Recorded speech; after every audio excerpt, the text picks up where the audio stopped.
Aujourd'hui, je vais vous reprendre une des histoires du fameux Marc, qui a écrit ce fameux livre que je vous avais déjà parlé, 50 histoires pour frissonner, inexplicables mais vraies. Ce coup-ci, on va prendre une autre nouvelle qui va parler de réincarnation. Mais avant cela, n'oubliez pas de vous abonner à la chaîne pour ne pas rater les autres vidéos, de liker et de partager la vidéo et de laisser votre avis en commentaire en restant respectueux des uns et des autres. La nouvelle s'appelle « Le mouton et l'ours en peluche ».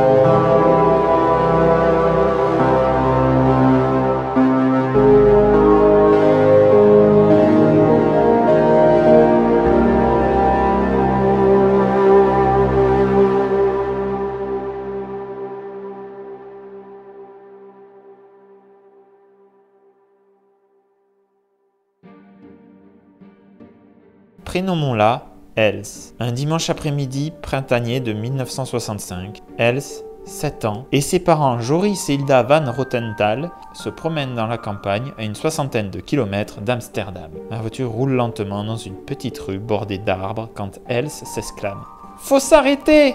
Joris ralentit en demandant « Pourquoi ?»« Le mouton !» explique la gamine en tapant sur la vitre arrière et en désignant une statue qu'elle a aperçue dans un jardin.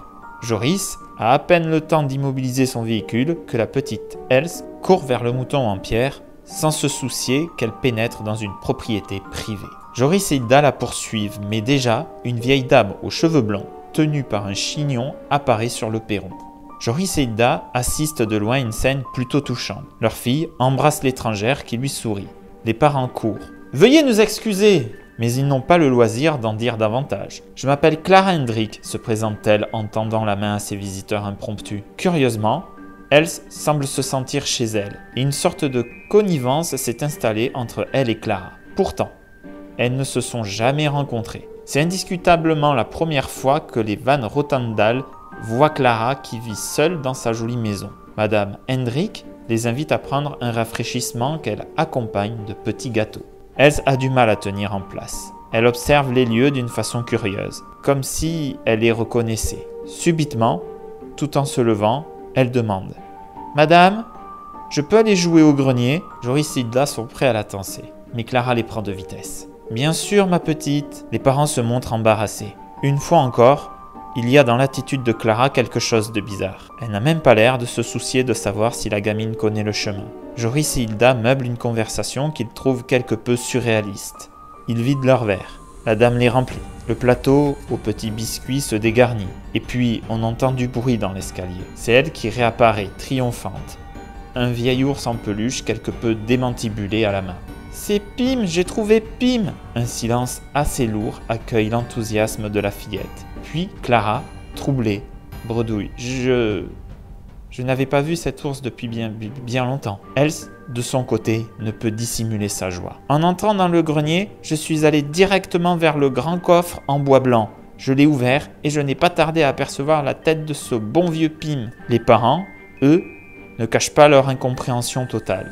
Ils ne savent pas s'ils assistent à un spectacle ou s'ils ont été projetés dans une autre vie. Clara raconte que cet ours en peluche est bien ancien et qu'il appartenait à sa propre mère qui, elle-même, le tenait d'un parent éloigné et qu'effectivement, il dormait depuis des lustres au milieu d'autres vieilleries auxquelles plus jamais personne ne s'intéresse. Mais s'il fait plaisir à votre petite Else, elle peut l'emporter.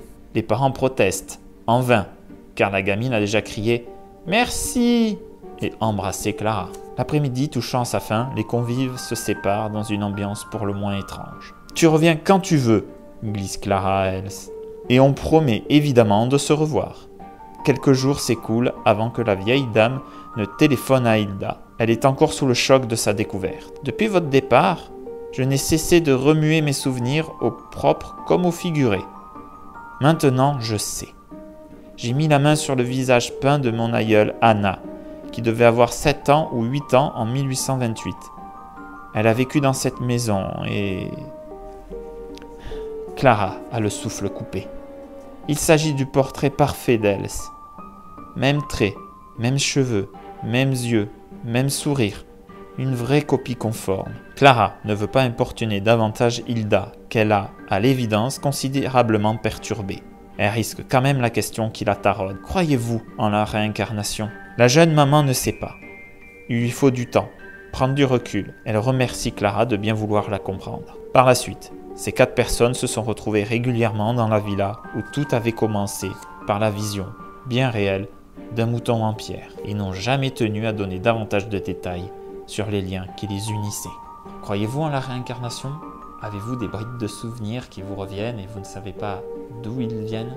Si c'est ça, votre témoignage m'intéresse. Alors n'hésitez pas à m'envoyer votre témoignage par mail à l'adresse mail qui est dans la description. Likez, partagez la vidéo, abonnez-vous à la chaîne pour ne pas rater les prochains contenus, laissez-moi votre avis en commentaire et surtout, soyez attentifs aux histoires qui vous entourent.